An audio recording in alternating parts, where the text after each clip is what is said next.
Freeman. Welcome to Africa's Brain Bank, the second annual fundraiser and meeting of leaders from across the globe. Before I go, I want to send a special thanks to my friend, Ambassador Lance Jones, and the board members of the Africa's Brain Bank for making this vision a reality. Please give to this most worthy cause, and remember, your donations are tax deductible.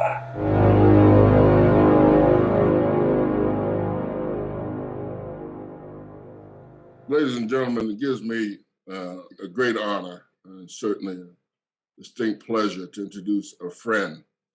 How do you introduce a man who needs no introduction?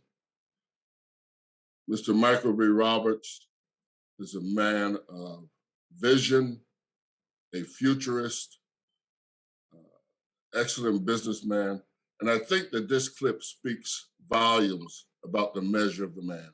So let's watch the clip and I'll come back and introduce Mr. Michael. About right.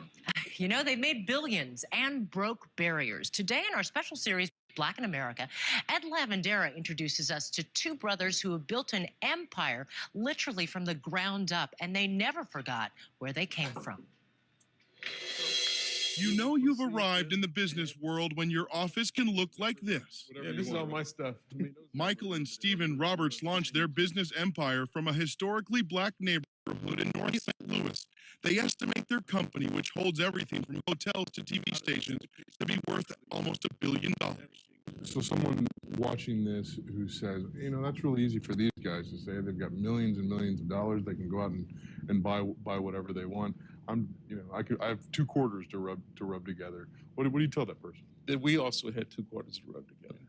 We weren't rich, we weren't poor, but we just never had any money either. We tell folks, learn it, get your hands dirty, low sweat equity, and then you will know it. It becomes yours. The Roberts brothers say the key to success is putting ideas into action. They are relentless workers, always looking to make a deal. We're creatures, we're animals of the earth. What other animal retires? I mean, if a lion retired, today, tomorrow morning he becomes his brother's breakfast, right? Mike was elected first. They were both elected to the St. Louis Board of Aldermen. Out of a one-room office, they created an empire made up of 76 companies with 1,100 employees. They run TV stations, hotels. They own commercial real estate and telecommunications companies. Their name adorns every property: the Roberts Village, the Roberts Loft, the Roberts Mayfair Hotel. But don't try comparing them to Donald Trump. That what may appear to you today as ego, 40 years from now will be legacy. And Black folks need legacy. We have to have examples of successes in order for us to be able to let the generations to come know that many of the successes that occurred by African Americans in this country can be seen and pointed out and can be emulated. The Orpheum Theater in downtown St. Louis symbolizes the Roberts' quest for legacy. Decades ago, their mother and other Black people were only allowed to sit in the highest balcony. Now the Roberts brothers own the theater. And Mom has moved from the balcony. Yeah. I assume she gets a front row seat. Absolutely. Oh yeah. Mom can sit wherever she likes. That is priceless. Hey, Mom, how you doing? Ed Lavandera, CNN, St. Louis, Missouri. And for more stories of people stepping up, taking charge, and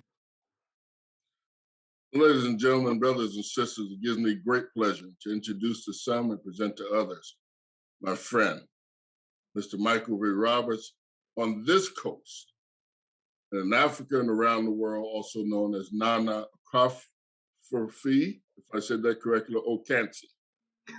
Mr. Michael Roberts. Thank you, Chief, and good day to everyone. It is a delight to be here with such a distinguished body of men and women. I want to begin by saying that we are one, regardless of the history that has worked to divide us, whether it's through language or skin complexion or all the other separates that they have tried to put. Our soul is still intact. Our soul is what allows us to be who we are, and it is our soul that makes us one family. Life is like a parade in the world of business today, uh, and you are either in the parade or you're standing on the sidelines and watching. I'm of the opinion that we are sometimes confused to think that money is what we need to be successful as we move forward. In reality, it's our skill sets, it's our ability to achieve over and above any of the activities that we are engaged in. A skill set requires a mindset. A mindset relates to our ability to think through and be prepared to watch the emerging opportunities as they come forward. And there are many, especially now. And we as Africans need to not be stuck in traditional ways of doing business, but to begin to reach beyond our current mindset and look into the future. That means we have to be disruptive, not only with our own thinking, but with all of the society that's around us. For example, Ghana and Cote d'Ivoire represents about 2/3 of cocoa. And the economic value of that is about $5 billion. However, the business of chocolate is $100 billion. So what's the difference? Well, the difference is in processing chocolate in the countries that are producing the cocoa. In other words, not just letting our resources leave the continent for others to make the billions and trillions of dollars, but more so recognize that Africa is the richest continent on the face of the earth, and yet we function as the poorest. How do we make those changes? Well, one of the things we have to do is begin to veer into the future. But in order to do that, we have to first eliminate the fear of failure. Too often, we look at great opportunities, but we have a fear that we may fail. Well, let's break those two words down. First word, fear. Fear is just a mental construct. It's not of nature. It's not grass growing, trees blowing. When you were born perfect. You did not have fear. You've allowed fear to enter into your psyche. So first of all, let's understand that fear doesn't really exist unless we allow it to exist. Second word, failure. I submit to you that there's no such thing as failure. And what do I mean by that? Every day when you wake up, you're given 86,400 seconds. That's 24 hours for you math majors. The moment you think of the moment, it's already gone. So we have to live every moment to its fullest extent. That's a concept that is simple to understand, but difficult to implement. You see, we may have businesses or relationships that we call failures, but in reality, I submit to you that those things were just experiences. And those experiences may not have had the outcome that we wanted, but did we learn anything from them? We as Africans have learned so much, but now we have to apply our knowledge to the future. As I've said to people over and over, you don't drive a car by looking in a rearview mirror. So therefore, why would you live your life always looking backwards, blaming other people, trying to find excuses? I wrote 2 books. My Action Has No Season is one, and Action Has No Season 2.0. In those books, I emphasize that magic word of action because too frequently We see these opportunities and we don't act upon it. So I coined the word the actionaire. The actionaire is one who takes their ideas, their dreams, their vision, and their passion, and they pursue them with courage, confidence, and bravado. You know, how many times have you may had a great idea? I've heard people say this over and over, and then a year or two later, somebody's made hundreds of millions of dollars on your idea. Well, why? Because you primarily did not take action as you should have. So developing skill sets in the future requires you to understand a little bit about the future. This concept of artificial intelligence is developing, the concept of machine learning and robotics. I submit to you that anyone who has a job that is repetitive in nature, by 2030, that job will be eliminated and a robot will take the place of that. Half of the people that are African American will lose jobs because most of their jobs are repetitive in nature. So we need to now begin to gear up to understand that although those types of businesses that relate to repetitiveness that robotics may take over have emerging other businesses that will support that concept. When there was slavery in the South in the United States, and the main industry was textiles and cotton, the concern was after the cotton was once picked by hand, something called the cotton gin came along, and it took away the quote jobs that people had picking cotton. That was the emerging of the industrial age from the agricultural age. Agrarians back in those days, life was about planting and seeds and growing, and then that was the primary source of business development. Then the industrial age came along and it started to make changes. And we saw that in the automobile industry where people moved from the South to the North in the United States, started working in Detroit and St. Louis and other places where there was automobiles beginning to be developed. And those jobs were good jobs at that time. But now we're seeing another shift, the digital shift. And the digital shift and the artificial intelligence shift, we see it now where the same assembly plants are now being used with robotic arms. So who's replacing the robotics? Who fixes the equipment? Who builds it?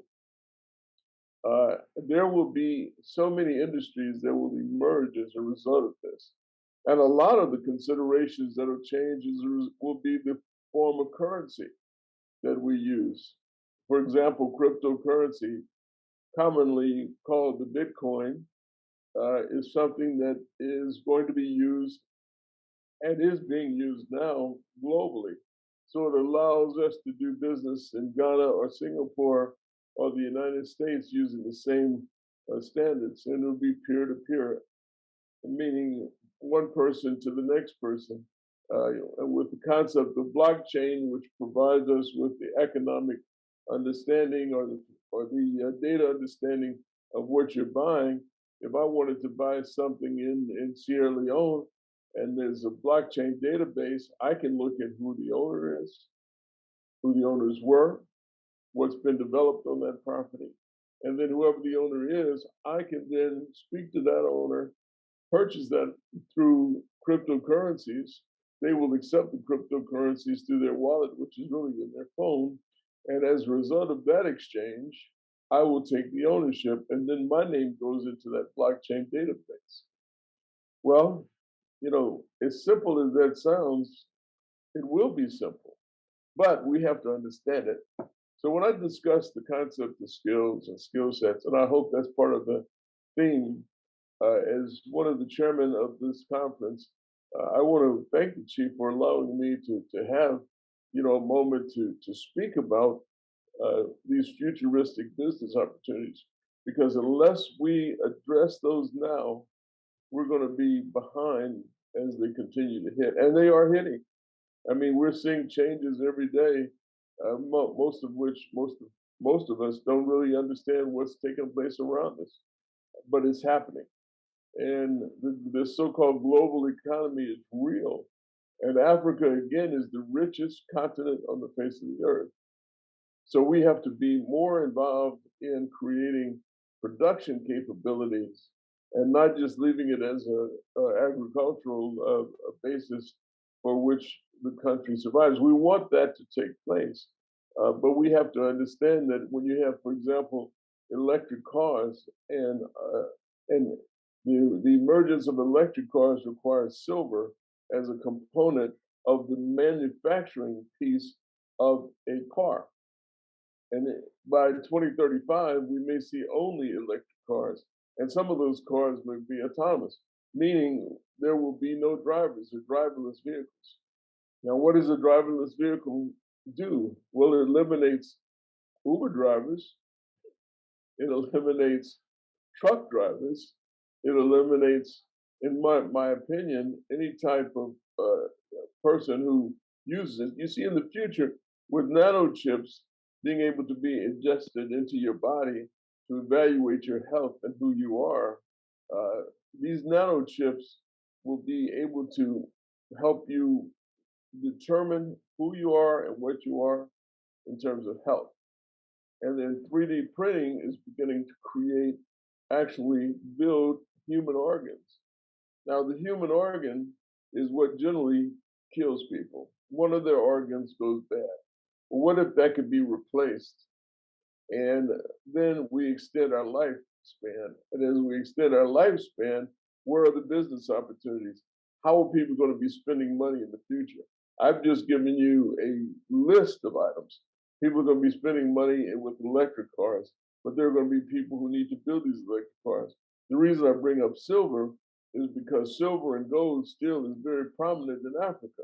And as it's mined and is used globally to build these types of vehicles, driverless vehicles, then at that point we have to look at, well, should we start building these vehicles in Africa?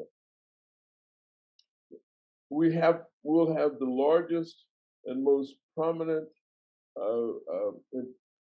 base of employees, workers, than the other countries. You see, it went from the United States to Japan, from Japan to China, from China to India.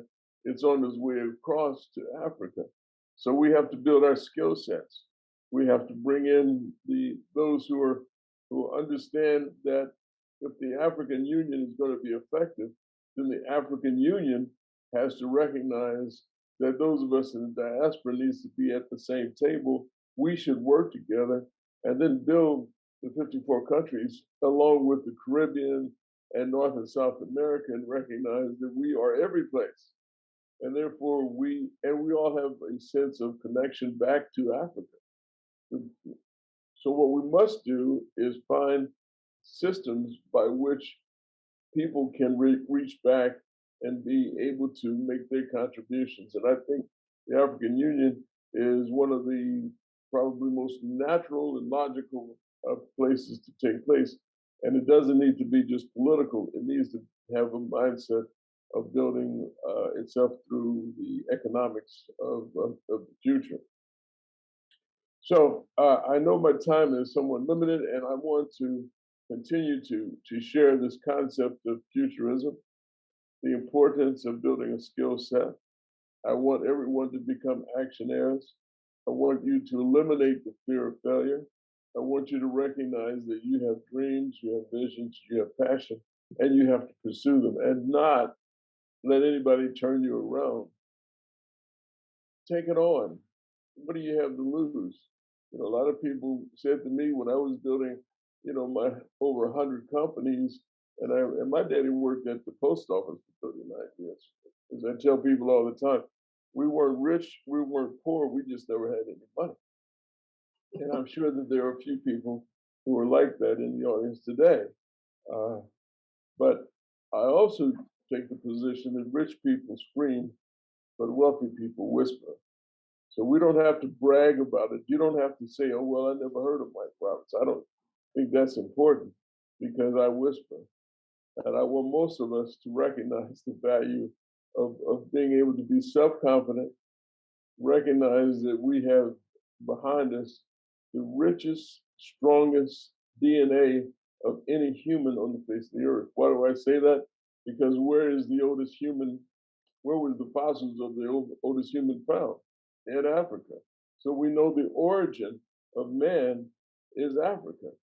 And from a spiritual standpoint, you would suggest that the DNA that exists within us came from the Holy Father. And as a result, it's with faith and religion is within you and not outside of you. It is what you pull into yourself and how you use your own spirituality to survive and to grow and to understand society and what's your mission. You have to develop your destiny. It's not going to come to you. You're not predestined. You have a basic DNA structure that has given you some of the richest characteristics of anyone on the face of the earth. How is a guy like Michael Jordan, who was a great basketball player, whose parents were only about, 5 foot something, become such a great basketball player? This is in his DNA. How does a 4-year-old little girl start to play Mahler or Beethoven? It's in her DNA. So within our DNA is also characteristics that we may not realize how strong we are. It's that little sense, and you're walking down the street, Chief, and as a officer of the law, that you can sense certain things. It's called instinct. And in business, we must get in touch with our instincts the same way we're in touch with our instincts as we walk the streets. We have to recognize that within us is so many capabilities as Africans, so much history. Our DNA has traveled from the origin of man. That means it's built up and built up and built up. It's not just your parents that you're like, or your grandparents. It's the millions of people that copulated to create you. So you are rich with this capability. And you need to recognize just how strong you are and we are as Africans with inherited instinct that will have the capability. Let me go back to the future for a second. These little nanochips that I'm talking about that will be ingested. If you take a look at your cell phone, for example, we all have one. There's more data availability through this little cell phone than what NASA had when it launched a man to the moon. Now imagine in the future that little phone can be shrunk to a nanochip and be placed in your brain. And then suddenly in the future, you'll have infinite knowledge. You'll be able to blink and envision yourself much like you see with some of these artificial reality glasses that you think you're skydiving. I know it's kind of spooky, but I'll give you a little more spookiness. Now, what happens if you have these little nanochips on your mirror and you look at that mirror and you say, mirror, mirror on the wall, what's wrong with me? And the nanochips in you talks to the nanochips in the mirror, determines certain organ issues, and then the nanochips from the mirror sends a message to the robot, the doctor robot. The doc robot then evaluates it and sends the prescription to the robo pharmacist. And the robo pharmacist then fills out the prescription, calls the local drone company to come and pick up your medicine and take it to your house. Is that spooky? Well, let me get something that's more spooky. Imagine having now this human with this infinite capability, almost like a cyborg, if we were talking science fiction movies. And suddenly there's a brain hacker, and the brain hacker comes in, and suddenly you're under control, and you don't realize that you are being controlled, and so you do things that you normally wouldn't do. I know that's a little scary, and I'm pushing you because I want to disrupt your thinking, everyone. I want you to be disrupted today because I need you to break down and start over and start to look at the future and who you are and what are the business opportunities and how do you build your skill set through science and technology, engineering and math. How do you take the children that are coming along today and recognize this? A 2-year-old today, by the time that they're 16, will not drive a car, they will command the car. Children will be taken to school, the parents will put them in an autonomous vehicle, and the only person that can open the door when the child goes to school is the teacher, who will have a certain code to allow that to take place. Security. The future is in front of us, but the future is also surrounding us at the moment. So let me just say, if you want to read a little bit more about the companies I've developed, I've built a wireless phone company. I've owned over 12 TV stations. I've owned 14 hotels. And like I said, I'm just a young man who came out of St. Louis, whose parents are just good people, but we're not business people. When I finished law school, I moved 2 blocks from the projects where I lived for 10 years and was elected to the city council in my late 20s, and I was the youngest to have ever been elected, and I represented the projects. So don't let this light skin fool you. I got plenty of street credibility. I want you all to stay blessed. I want you to realize that we are one, that a brain bank means that we are making deposits into each other. You cannot withdraw from a bank unless you deposit in a bank. So I want us to recognize that all the information we're depositing is going into our brain, into our bank, and we can then withdraw, and we withdraw together. I'm making a deposit today for everyone to draw from. I want you to know that, we are one, and we can work together. But we have to build our skill set. We have to build our mindset. We have to find ourselves embracing each other in love, but being smart about what we do on a day-to-day basis. And don't let anybody take advantage of you because we have these skill sets that we must develop and recognize the future and realize that being in the present requires you to look into the future. And let's don't worry about what's happened in the past. It's okay, it's a lesson, but let's don't dwell on that because all we have are the 86,400 seconds that I talked about today that we exist in. Chief, thank you very much for inviting me to be your chairman today. And I want everyone to have a wonderful, wonderful conference. And we will all be together one day, I'm sure, as we travel from continent to continent, from country to country. Take care. God bless.